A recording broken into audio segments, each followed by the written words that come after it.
One! Go! There we go. We'll know that. Yay!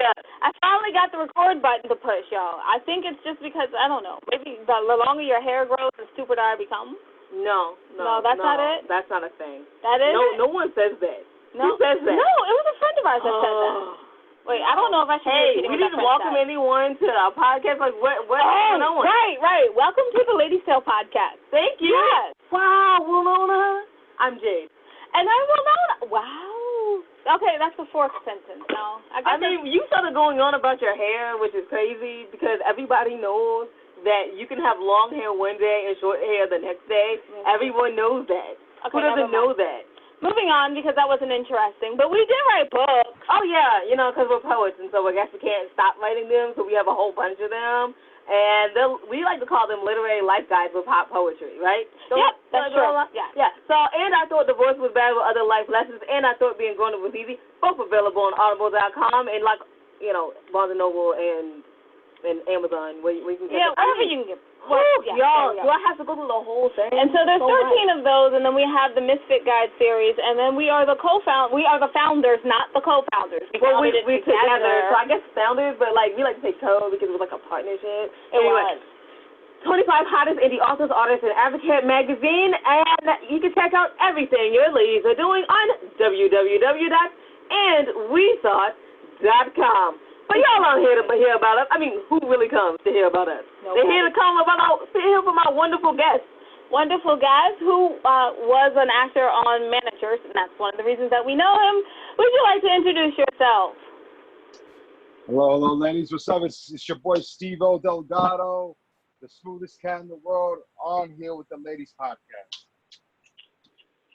Okay, I'm loving that. He's better than us. Yeah, I know. Right. One day, we're going to be professional like him when we grow up. I tell you, y'all, when I am 5'3", that's when I'm going to grow up. Yeah, I'm 4'10", so what is that? I only have a few inches to grow. Anyway, let's talk about Steve. You have to tell people. Just in case you wonder what in the world we're talking about managers, go back to the first episode on this podcast, and you can hear him do his work. Exactly. There you go, Winona. Well done, There you go. I saved you. Yes, I have been saved. I have two questions. Number one, how did you get started acting? And then number two, what characters did you play in Managers? So how I got started in acting, so I never had an age on wanting to do it. I just always knew I was all capable of doing it. It didn't hit me. I didn't realize it till my senior year in high school. Then I was like, you know what? I want to try this as a career, as a profession, because I know I can be good at it. And plus, everything that I thought what I did in my life prior to senior year, everything involved people, the energy, the lights, spotlight, and everything. And acting came first in my mind. And I was like, it does sound sexy, it does sound appealing. And it felt right to me. So I was like, I'm gonna just do it. And since then, I haven't looked back. At first it was tough because it was I didn't know a direction, I didn't know anybody. Because acting's just another world. It's different than my casual world. So it took me a while, but fortunately I made some contacts, and then navigated myself through jobs and stuff like that, and here I am, luckily, to be in this position, because I didn't think I would be in this position, but I know that through all the hard work and determination that I felt, I never thought about giving up. I knew that I'm here for a reason. I knew that I'm supposed to be here. And I believe in myself 110%. So I'm not gonna, obviously I know this profession's hard. I know it is, but I never asked to do something easy. I want the challenge that comes with it. I know it will all pay off eventually, and so I'm here for the long run. And I don't want to do nothing else. This is what I want to do. So I admire anyone after their dreams. That is amazing. So wholeheartedly. Yeah. So wholeheartedly. I'm sorry. I know that I'm supposed to be interviewing you, but I'm a narcissist. Oh. So I got to talk about me for a moment. Do you mind? She should. Oh, yeah, do your thing. So I was going to say, I got published at 10, and then, trying to run after that dream from 10 to years old, that is ridiculous. The distractions that happen. So for you to know exactly what you wanted to do and then go over those challenges and continue to be like, this is what I'm doing and make it into success of it, I'm just like, yay. Death clap, wonderful. Yeah, it's like, yay. How do you avoid those distractions? There was a second question for that, but let's keep talking about you. How do you avoid those distractions? Everyone, like people, when you try to pursue art, they kind of tell you, that doesn't make any money, so why are you going to do it? How do you avoid those negative voices and continue on your path? I just don't listen to them. I just avoid them and, do my thing. And it's not about what they want. It's about what I want. So, I mean, I'm not here. I know I can't please everybody. So I just got to do what makes sense to me. And, listen, a lot of people, I mean, can I sound cocky for a second? Maybe I can, but a lot of people don't have what I have. And hopefully I could say this on this podcast, but I have big balls. So I like to go through with it, and, whatever floats my ball, I'm going to go for it. And all the distractions, I don't pay attention to it. So. Okay, so I really like his answer to that. Oh, yeah. He was just like, no, don't pay attention to it. No.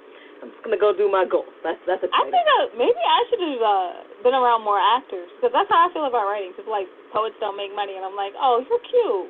Or when they told us, like, we don't write real poetry, we write pop poetry. Oh, you're cute. And then they defined my brand for me, and I was excited. Yeah. Thank you. Yeah. You just keep going. You're like, whatever. Those people, they weren't for me. They weren't for you. So managers. Oh, right. And managers, who did you play in managers? Man, I've played a few roles. Hey, forgive me if I forget. I know cameraman 1, cameraman 1 and 2. One of the oh my God! And I had it written too. No, don't about it. No, don't even feel bad. So listen, y'all.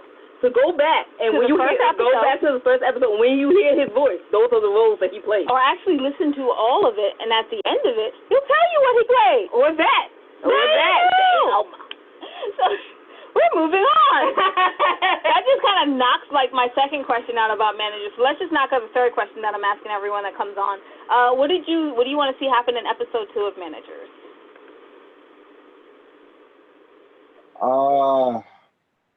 I want more drama. I enjoy the drama out of it. I mean, I agree with, I forgot who said it, but it reminded them of Entourage. And I just want to see more drama out of it, more drama. But hopefully it's like drama at the beginning, and then it kind of resolves kind of towards at the end. So I'm looking to see what happens with how the drama plays out when it gets elevated. So. Oh my goodness! I love that he said more drama. Yes, thank you. Thank you, because we're in the midst of writing episode 2. I'll say this, and it's true, and I've heard this before. Controversy creates cash, and I am a big supporter of that. No matter if it's good or bad controversy, it creates cash. They want to see some blood. They want to see some action here. They want to see like, oh damn, oh my God, you got my attention, this controversy. So that's why I'm always into stuff like that. So that's why I'm saying, like, I would like to see more drama in it. It has like, I noticed it in episode 1. I'm okay, let me see more of that, because I know it can get somewhere, it can get ugly, and I want that.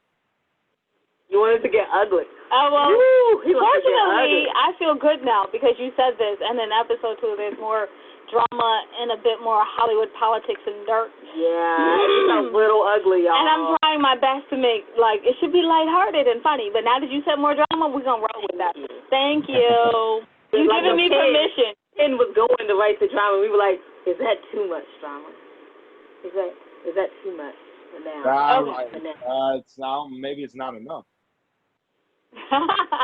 No, that's all I can handle up. I think we have, 4 storylines now? No, that's enough. We're good. So back to you, since my narcissist questions are over. Mm-hmm. What role do you see yourself like wanting to play? Like your dream role? Like maybe you've seen it in a show or it just hasn't been written yet. But what are the factors of your dream role? My dream role is the next role. Ooh, yeah. That's what I said. I like that. So you're a practical actor. This is odd. I have no more questions for a practical actor. It's because like I don't have a favorite one. I don't have a dream one. It's because it's always about the next one. I want to see how well can I do the next role, and how the changes of the characters that I play, how it all changes, how I do this one, how my mind prepares for stuff like that. That's why it's the next one is my dream one, because it's like I haven't did this one. This is a dream of mine. I got to do this one. And it's the same thing, dream or favorite. I gotta do this one. Even if I did this before, I still gotta do it because I know I can reach bigger heights with it. So that's why always my answer when it comes to a question like that is the next role is my dream role. Nice. Well, I like how he totally said that, because at the beginning he said that this was all he wanted to do. So this is his dream. To do any role is accomplishing that dream. I like that very much. So you have a website, yes? I do, yes. www.steve-delgado. Yeah, steve-delgado.com. Fabulous. Exactly. Fabulous. So if there are any casting people out there, first of all, we need to interview you. Second. And then second, again, you see, narcissism first. And second, you need to hire Steve. Or at least check it out. Or at least check it out. Do you think you're ever going to go behind the camera and write for yourself or produce or direct? I've actually done that. How was that? You are killing my set. I killed the set today. Well, finally, it's finally. Yeah, it's finally me. Normally you destroy my set, so. And I'm going to leave it destroyed. Yeah, absolutely. Mm-hmm. And remember, we're all live too, so. That's how you do it. That's how you do it. Just do it. Yeah. What was that question? Oh yeah, how was it? How was producing and directing? Like, did you have to cut off parts of your brain and focus, or was it like just like acting? It's a different animal. So I've now just done. I'm about to finish my second one. So I've done the first one, and TJ, he was in managers. He was in my first one, and that was only intended for real purposes, like for another person, an actress. Her name is Azucena Sarai, and for me, I directed, produced, wrote it, and so I wanted to make this come alive because me and Azucena were talking about more footage for our reels, because I just want to do more stuff so I can send out to more producers, showrunners, and stuff like that, because I want to be seen. I the more I have, the better chances I get, and to get the opportunity and to run the ball. And so that first one was, it was interesting because the first one it's 3 minutes long. It's 3 minutes long, but like if you cut those with each person's, like between TJ, myself, and her, if you cut out our portions, it can all tie to a story. It all ties to a story without putting in the full. And so I was all impressed by all of them. Obviously, being selfish, I'm gonna say mine's is the favorite. I love mine's is the favorite, but I love everybody else. But I love mine in particular because I'm playing a role that I haven't played, and I needed to play this one. And it was a thug. It was a thug role. And you talking about playing it. Look, there's no such thing as perfect. But you talk about a role that is very flawless and it's very dominant, and it made me fall in love with that role even more before doing it. it was such a great one, and I haven't posted it online or because I didn't want I'm not I didn't that's not intended. The 3 minute thing is not intended for me to put it online. It's just like for us. Maybe along the road if I like, yeah, I can show it. It don't matter. Um, but maybe bits and pieces I can show. But I like what I posted on my Instagram was just my clip only. And my clip was, like I said, Thug One was something I really love doing, and it's got me a lot of opportunities. And probably one of the main reasons why I got the role that I just booked today, because it does deal with a little bad boy, a kind of a thug, and a kind of a dealer to, a criminal, and I kind of look like that even with my headshot, even with that clip, and it all matches perfectly. From directing it, so I'm not a director. I'll say, all right, I am not a director. I'll leave that to the people that went to school or really wants to do it. That's that. Directing it, I had my own people. Let's see, I had someone from Kingman, Arizona come down to Vegas to help me film it. Kingman is about an hour, like 90 minutes away from Vegas.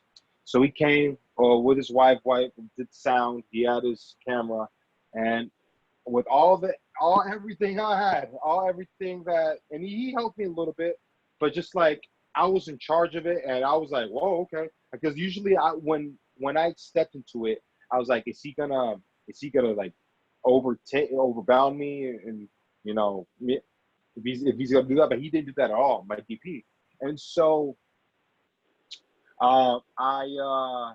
I did everything what I wanted. I was patient with what I wanted. I wasn't strict.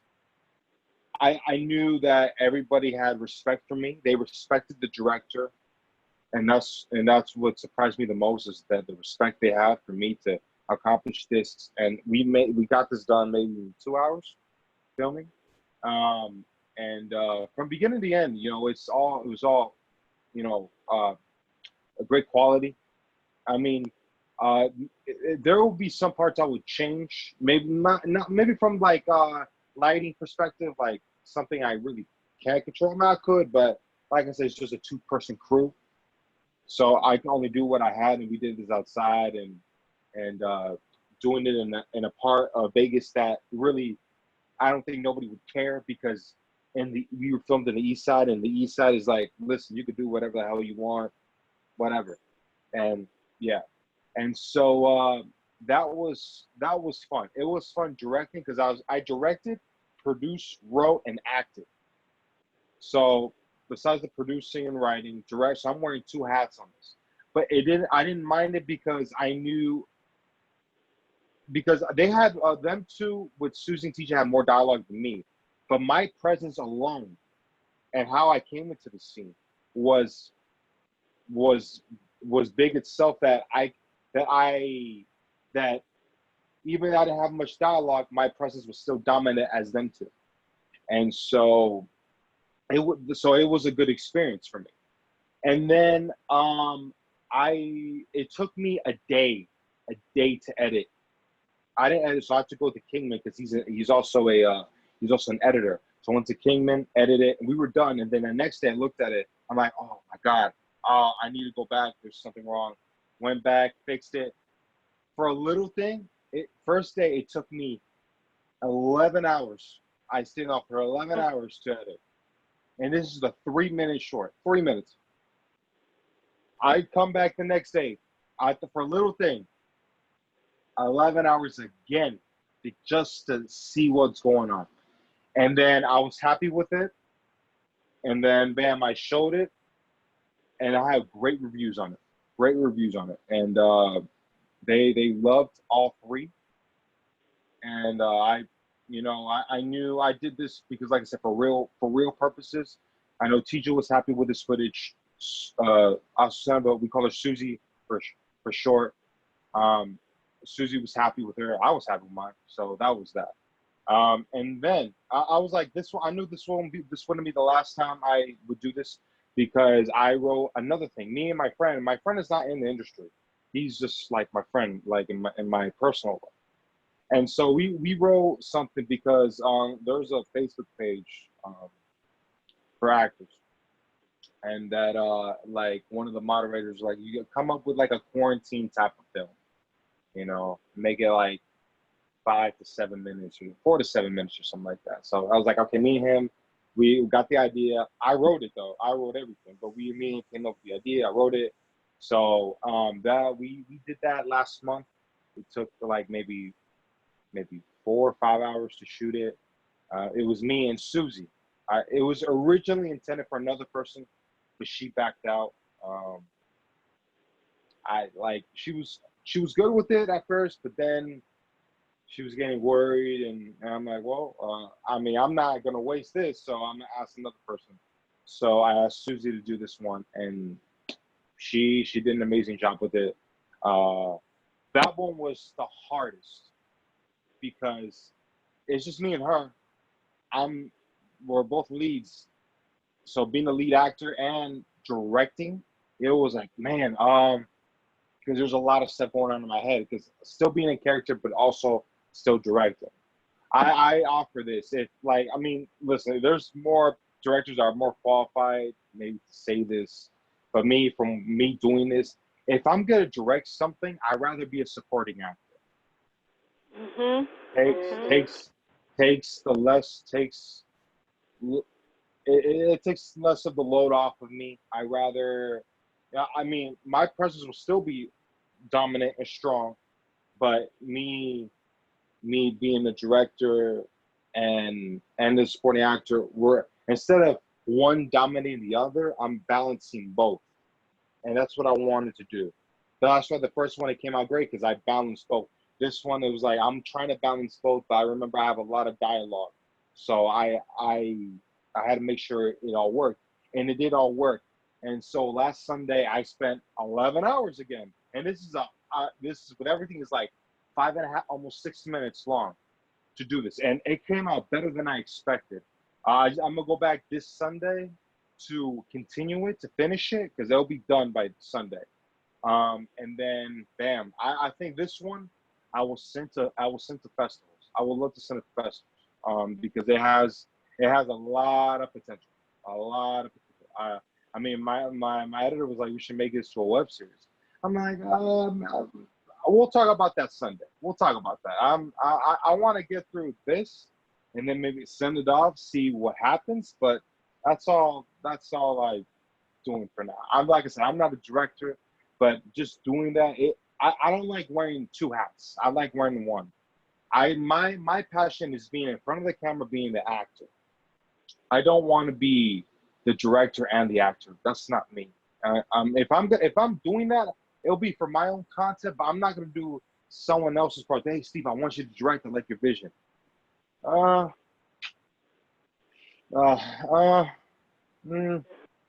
don't know.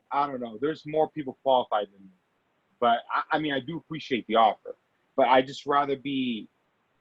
I'd rather be the actor. Like, there's other people that I met that, like, a buddy of mine. He lives in New York, New Jersey, and he's a director, but he does acting too. But I'm like, I've never asked him this though. But it's like, what is his main thing? Are you trying to be more of a director or more of an actor? Because if you're trying to say both, sure, can it be done? Sure, but it's just so hard. And I don't know if you're trying to get noticed. Are you trying to get noticed through your acting or your directing? I'm trying to get noticed from my acting more than I am directing. I'm not trying to be a top-notch director. I'm not doing that. But being a producer, I love being that. I stepped into that last year. It was fun. I would love to keep on doing that. Being the writer and actor, I'm fine with that. That's fine because I know that I can collaborate with the director to see what he sees, and bam, okay, that's something I didn't see, and then I can transform to something. And being the writer is also easier for the actor. It's just if I wrote it and I'm the actor on it, I'm like, okay, I know what I'm saying. I basically know all the dialogue because I wrote it. If there's any edits, I still know it because there's like I said, it's my piece. I still know everything. So that's the advantage you have as a writer. So with this first one, it's called Lookout. Like I said, I haven't released that one yet, but I did do clips of that on my Instagram, which you can find on Instagram Mr. Stevie Stevieed. And then, but the second one, the quarantine one, it's called Tina. That's the film. It's called Tina. And it's a comedy. I never thought I would ever write a comedy because comedies are so. I haven't really done a lot of comedy. That's why. So that's me. For me, writing one, that's crazy. It's crazy to say the least. So I'm really glad. Even from before I left last Sunday, I was really proud of it. I knew there's some things that are missing. That's why Sunday I come back and I finish it. But I'm proud of it, and I'm proud of the quality of it. I know that I trust my editor, it's this. This is my third, fourth time working with him, because I met him on set before when I was just the actor, and I met him in 2018, right after I came back from New York. When I came back from New York, and then went to Kingman, Arizona to film that. We got along, and then bam, and then now he's helping me with this.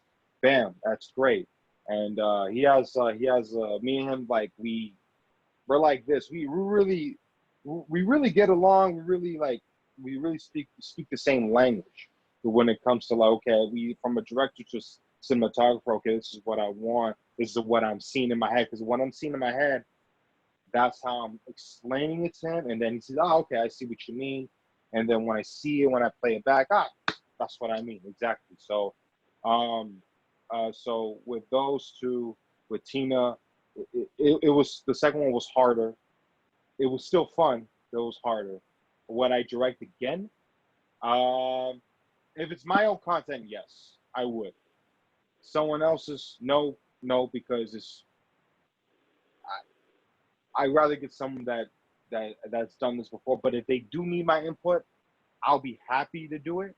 Since I've done this, the director side, I can tell them what I see and see, okay, like maybe you could take it or you don't have to take it. I don't get offended.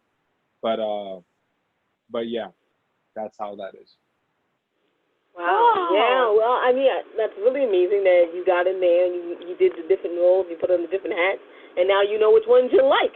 So that's exciting. Yeah, it's very important to know, because you don't want to get into like an A-list career and be like, I'm going to be a director, and it turns out, you don't like it. You kind of hate it. But anyway, can you give us one more time where we can find that website where we can find more information about you?